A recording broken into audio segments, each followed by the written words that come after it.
అందరికీ నమస్కారం అండి. నా పేరు చిరమా సురేష్ బాబు. ఇటీవల కాలంలో జరుగుతున్నటువంటి కొన్ని అనుచిత వ్యాఖ్యలు చేస్తున్నటువంటి బొజ్జల ఐశ్వర్య, దువ్వల మాధురి, ఏమమ్మా మీ స్థాయి తెలుసుకుని మాట్లాడుతున్నారా, స్థాయి తెలియకుండా మాట్లాడుతున్నారు? పవన్ కళ్యాణ్ గారిపై మీరు చేసే వ్యాఖ్యలు చెప్పండి. నా బొచ్చు పీకలేడు, నా ఇంటికి పీకలేడు, ఏంది భాష? ఏంది?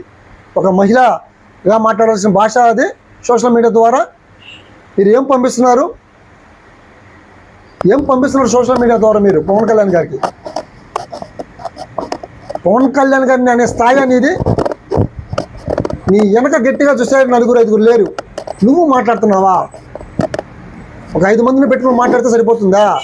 అదే పవన్ కళ్యాణ్ గారు అక్కడ వస్తే పొట్టాపురంకి లక్షల్లో ఉంటారు. నువ్వు వస్తే నీ స్థాయి ఇది, 5 మంది నీ స్థాయి. తెలుసుకుని మాట్లాడు. బొజ్జల ఐశ్వర్య, తెలుసుకుని మాట్లాడు.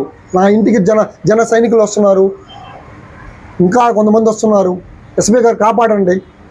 మాట్లాడే ముందు తెలుసుకుని మాట్లాడాలా. బొజ్జల ఐశ్వర్య పోతే మాధురి ప్రశ్నిస్తానని వచ్చారు పవన్ కళ్యాణ్, ఎక్కడున్నారని అడుగుతున్నావు.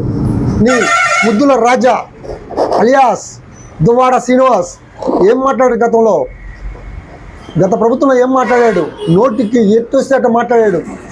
అప్పుడు చెప్పదురా రాజ్యా ఇట్ట మాట్లాడబాపు, రాజ్యా ఇట్ట చేయకూడదునని.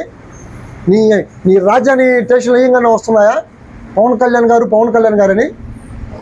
మాట్లాడేటప్పుడు తెలుసుకుని మాట్లాడాలా, తెలియకుండా మాట్లాడకూడదు. కౌంటర్ ఇచ్చేటప్పుడు కొంచెం తెలుసుకుని మాట్లాడాలా. పవన్ కళ్యాణ్ విమర్శించే స్థాయా నీది? నీ రాజాది, ఆ రామంది. మనకు నోరు ఉంది కదా, ఫోన్ ఉంది కదా అని చెప్పి ఇష్టప్రకారం మాట్లాడుతున్నారు. ప్రజల్లో కొంచెం మానవత్వం చూపించుకుని కొన్ని కార్యక్రమాలు చేయండి. ప్రజాసేవకి అంకితంగా అండి. నేనేం చేశాను, రేపు చనిపోయినాక నేను కొన్ని చేశానని చెప్పుకునేదానికి బాగుంటుంది. ఏమీ లేకుండా లేస్తే పవన్ కళ్యాణ్ గారు జన సైనికులకు చాలు. మీకు పవన్ కళ్యాణ్ గారు కాదు, జన సైనికులు. ఆయన ఒక్క మాట చెప్తే చాలు, ఎక్కడ సెటిల్ అయిపోతాయి. ప్రశాంతంగా ఉండండి.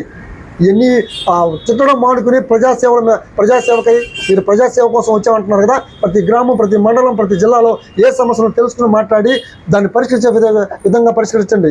జై హింద్.